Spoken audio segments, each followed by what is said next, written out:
Rain dripped steadily from the rusted roof of the old storage yard as Sam leaned on his cane, the damp cold biting through his thin, torn coat. His dog, Baxter, pressed close, a silent sentinel against the drizzle.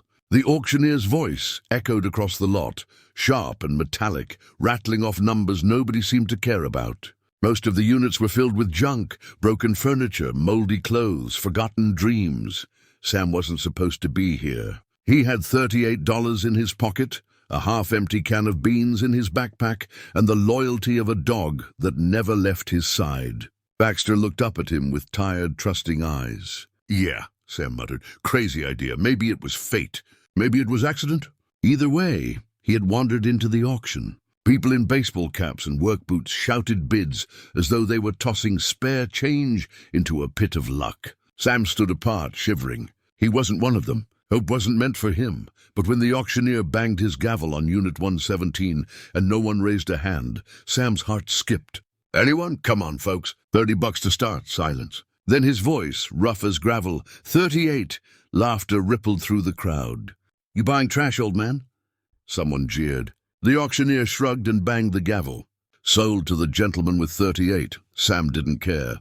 For the first time in years, he had bought something. Not food, not drink, but a chance. Baxter barked once, approving the madness.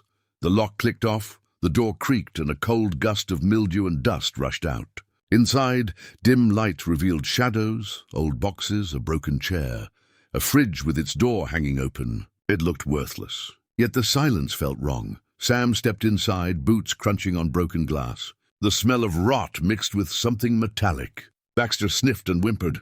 "Yeah," Sam muttered. "Smells like death." He pulled out a small flashlight that barely flickered.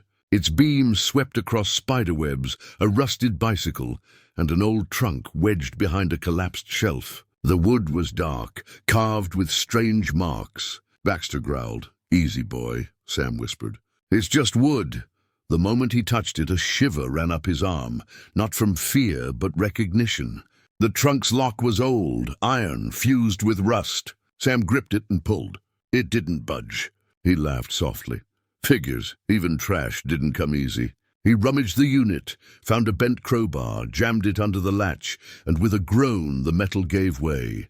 The lid opened with a sigh, releasing years of silence. Inside were stacks of papers tied with faded string, a few old photographs, and something glinting beneath a key. Baxter sniffed again and barked. Sam lifted one of the envelopes. The handwriting was elegant, almost delicate. "Property of Eleanor Reeves," it read. Sam's heart jolted. He remembered that name from years ago, before he'd lost everything. She had been a real estate magnate, wealthy, powerful, and gone after a scandal involving stolen property. Sam sat on a dusty crate, the paper trembling in his hands. What the hell is this doing here? The first letter's ink was smudged but readable. If you're reading this, then the truth has been buried long enough. The key unlocks what they took from me. Trust no one. Sam's eyes fell on the brass key beneath the paper, engraved with the number 12. Baxter nudged his leg. "You think this is worth something?" Sam muttered. The dog barked as if to say definitely. The rest of the unit was junk, broken vases, old newspapers, a doll missing its head. But these letters felt alive, whispers from another time. Sam stuffed them and the key into his backpack. As he turned to leave, the light outside dimmed. A shadow crossed the doorway. "Someone watching. Can I help you?" he called out. No answer, just the faint sound of gravel shifting. Outside, the lot was empty. Sam and Baxter found shelter that night under an old overpass, rain hammering the concrete above, traffic roaring overhead. He spread the papers out on the ground, trying to piece together the puzzle. Most were property deeds, decades old, signed by Eleanor Reeves. One caught his eye, a transfer form marked revoked. Someone had stolen her estate before she disappeared. Sam rubbed his temple. "This ain't my business," he whispered. Baxter whimpered softly. Yeah, I know. But what if it is?" Morning came grey and cold. Sam slung his torn backpack over his shoulder. Come on, boy," he said. "We got some digging to do." Downtown, he headed to the public library, a place he hadn't set foot in for years. Warmth and quiet made him uneasy. He scrolled through public records, tracing Eleanor Reeves's name. She had owned half the city and lost it overnight. No death record, no family. Just vanished wealth. As he left the library, a woman in a grey suit brushed past, dropping a folder. He picked it up automatically. The folder read, Reeves Estate Holdings. His stomach twisted. Coincidence? He slipped it into his bag and hurried outside. Baxter barked once, tail stiff. They both felt it, the air shifting, danger circling. That day they stayed in the park near the fountain. Sam read through the papers. They mentioned a storage network, dozens of units under aliases. Unit 117 wasn't random. It had been one of Eleanor's. She had hidden something, and someone didn't want it found. Baxter growled softly. Yeah, Sam said grimly. I got that feeling too. That night, Sam and Baxter camped behind an abandoned diner. The city's neon lights flickered through the rain, casting strange shadows on cracked concrete. Sam couldn't sleep. Every sound, traffic, footsteps, distant voices, made him flinch. He laid out the letters again. One envelope, sealed with wax, had never been opened. He hesitated, then carefully broke the seal. Inside was a note written in elegant cursive, dated 3 days before Eleanor disappeared. If I don't return, whoever finds this must deliver it to my heir. It's the only proof left of what was stolen. At the bottom, an address. Sam's pulse quickened. We're delivering something, Bax, he said quietly. Guess we're mailmen now. The next day, the address led them to the north side of town, a place Sam hadn't seen in years. Tall glass buildings, clean sidewalks, people who wouldn't look twice. Holding Baxter's leash, Sam navigated the unfamiliar streets. Whispers followed him, eyes on his torn coat and dirt-covered face. He ignored them. Keep walking, buddy, he muttered. They reached the building, Reeves Foundation for Community Development. Sam froze. Her foundation was still alive. Inside, the lobby gleamed with marble and glass. A receptionist glanced up, her smile faltering. Sir, can I help you? I'm here to see whoever runs this place. It's about Eleanor Reeves, Sam said. The woman's expression shifted. She's been gone for years. Yeah, Sam said softly. But maybe her story isn't. Before she could reply, a tall woman appeared. Elegant, confident, with the same green eyes Sam remembered from decades ago. I'm Margaret Reeves, she said. Eleanor was my grandmother. Who are you? Sam Turner, he said. I bought a storage unit, found something that belongs to you. Margaret frowned. You mean her old things? No, Sam said. Her truth. He handed over the bundle of letters. Margaret scanned them. Shock, disbelief, tears. These are her original property deeds, she whispered. They were stolen before she disappeared. My family has been fighting for decades to prove ownership. Sam nodded. Looks like you just got your proof back. Margaret looked up, trembling. Where did you find this unit? Out by the old storage yard. Bought it for $38. 38? She laughed softly, wiping her eyes. You have no idea what you've done. This could restore everything she lost. Ma'am, Sam said gently. No, Margaret, she corrected. He smiled faintly. Thank you, Margaret, for believing in someone the world forgot. Before they could speak further, the glass doors burst open. 2 men in black suits, the same ones from the SUV, stormed in. Mr. Turner, one said coldly. We'll take it from here. Margaret stepped forward. Who are you? Security contractors. The man lied smoothly. He's been carrying stolen property. Sam stepped between them. Funny, he growled. You didn't care about the law last night. The men reached inside their jackets, hands twitching toward weapons. Baxter barked, sharp and loud, freezing the room. Margaret raised her voice. Get out, now! I'll be calling the police. The men exchanged a look, then backed off. They left, glaring at Sam. You weren't kidding, he said to Margaret. They wanted this bad. Yes, she said, shaking her head. But now you've got what they were after. Keep it safe. You're not going anywhere, Sam said firmly. Maybe, Margaret replied softly. But you won't have to. Not this time.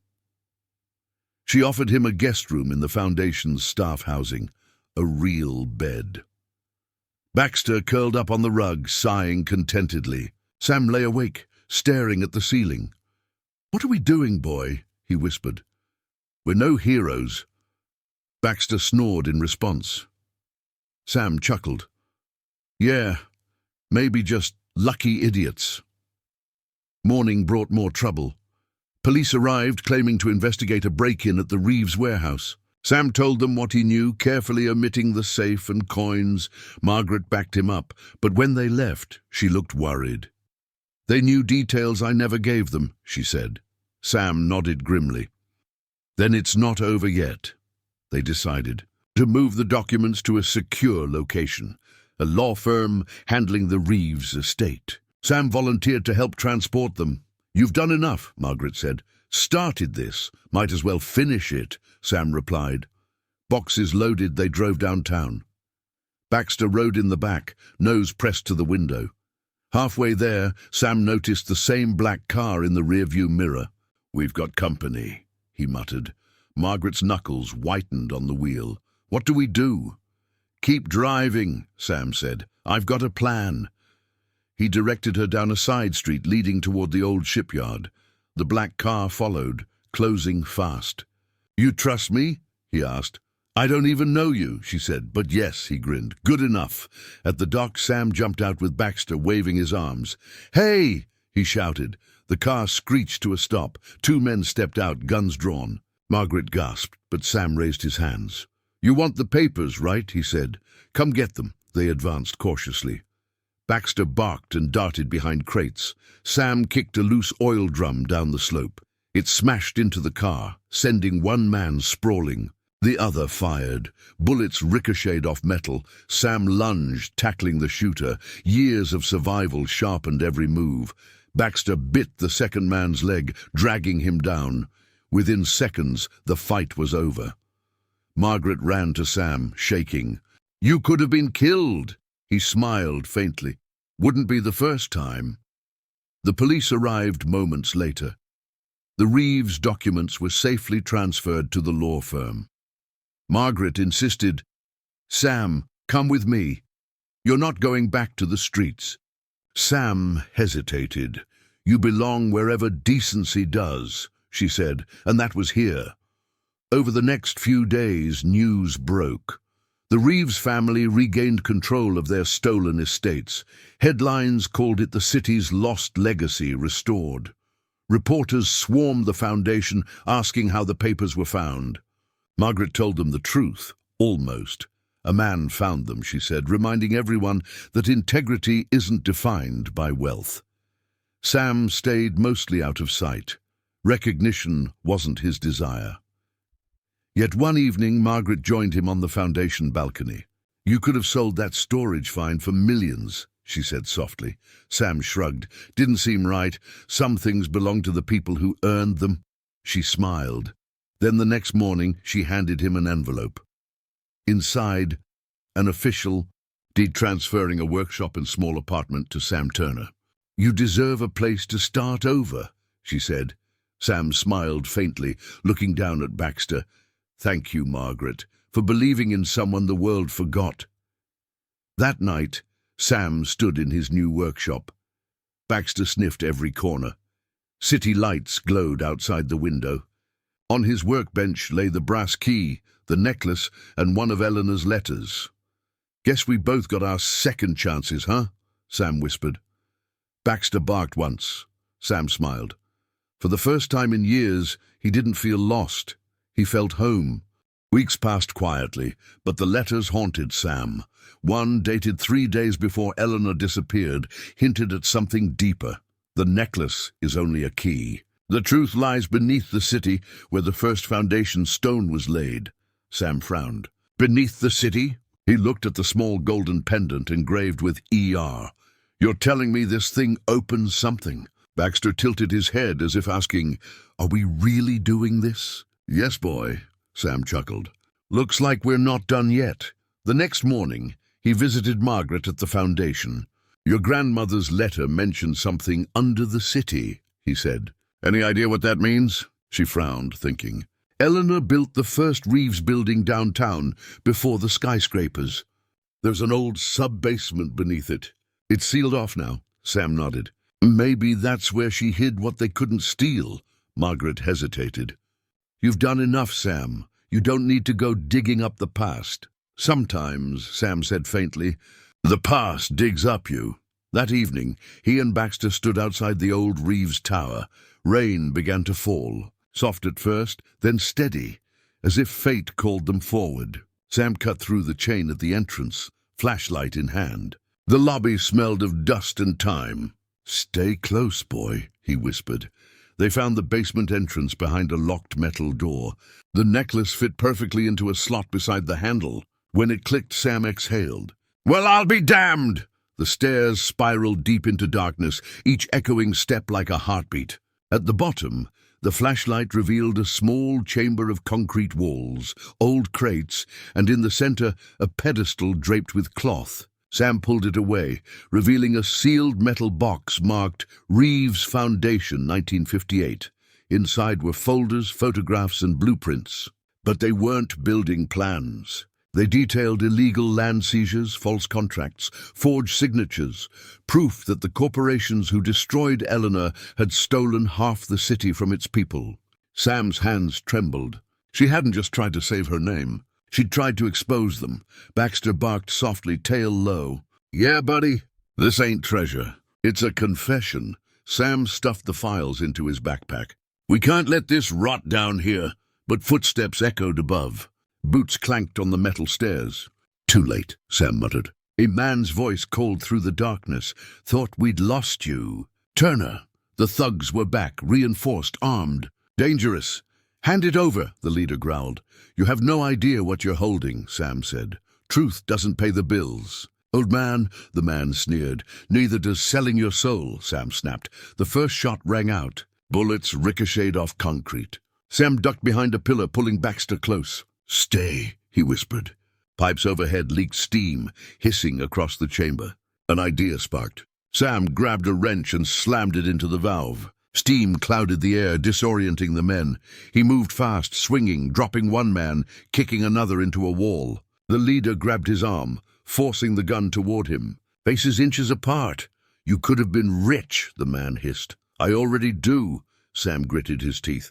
He twisted the man's wrist until the gun clattered to the floor, then pushed him into the steam. Silence, broken only by hissing pipes. Let's get out of here, boy, he rasped. Before this place comes down. By dawn, they reached the surface, soaked and exhausted. Sam delivered the files to Margaret. She flipped through the pages, disbelief etched across her face. This could expose everyone who ruined her. Then you know what to do, Sam said. They'll come after you, she warned. They already did, he replied with a faint smile. Within a week, the story broke across every network. Eleanor Reeves was vindicated. After 30 years, the evidence Sam recovered brought down several powerful figures. The city called it the truth beneath the streets. Reporters tried to find him. Sam vanished quietly, just as Eleanor once had. Only Margaret knew where he'd gone. Back to his small workshop by the river, where the world was quiet, small, finally his. One evening, as the sun bled into the water, Margaret visited him. You could have had fame, fortune, she said softly. Why disappear? Sam smiled.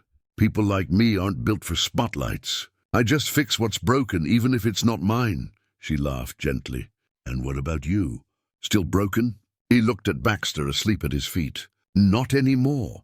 She placed a small box on his table, 2 silver dog tags, one engraved Baxter, the other Sam Turner, honorary partner, Reeves Foundation. His eyes misted. Don't reckon I ever had a title before, he murmured. Well, she said with a smile. It suits you. After she left, Sam listened to the soft hum of the city outside. He thought of the storage auction, the rusted lock, the letter that started it all. Funny how $38 can change a life, he whispered. Baxter wagged his tail. Yeah, you can say I told you so. That night he took one last walk through the streets he once called home. Same alleys, same corners, only now he wasn't invisible. People nodded, smiled, recognized him from the news. A boy offered him a sandwich. "You helped the lady on TV," the boy said. Sam smiled gently and gave the sandwich to a man sleeping nearby. "Pass it on, pal," he said. The city, cruel as it could be, had given him back purpose. Passing the gleaming Reeves Tower, a new plaque caught his eye. "For those who had nothing yet gave everything." Below, in smaller letters, in honor of Sam Turner and his loyal companion Baxter, he chuckled softly. "Well, look at that, boy. We're part of the skyline." Back in his workshop, the air smelled of oil and rain. Sam built small gadgets for shelters, fixed broken heaters, donated what little he earned. Wealth wasn't necessary. He had something far more valuable: redemption. Baxter's fur had turned gray, steps slower, eyes still bright. Sam scratched behind his ears. "You and me, partner. We did all right." Years passed quietly. The city changed. New buildings, new faces. But the legend of the homeless man who uncovered the truth lived on. Schools told his story. The Reeves Foundation built a community center in his name. Sometimes, late at night, people swore they saw an old man walking his dog by the river, humming softly. One summer evening, sunset spilled gold across the water. Sam sat on a bench with Baxter beside him. "You know," he said, smiling faintly, "for two strays, we didn't do too bad." Baxter rested his head on Sam's knee. City lights flickered to life, like stars finding their way home. When night settled, laughter echoed through the streets. Above, the Reeves Tower shone. For those who had nothing and gave everything, and though time would fade the stories, one truth remained. A man the world forgot once found gold, not in riches, but in redemption.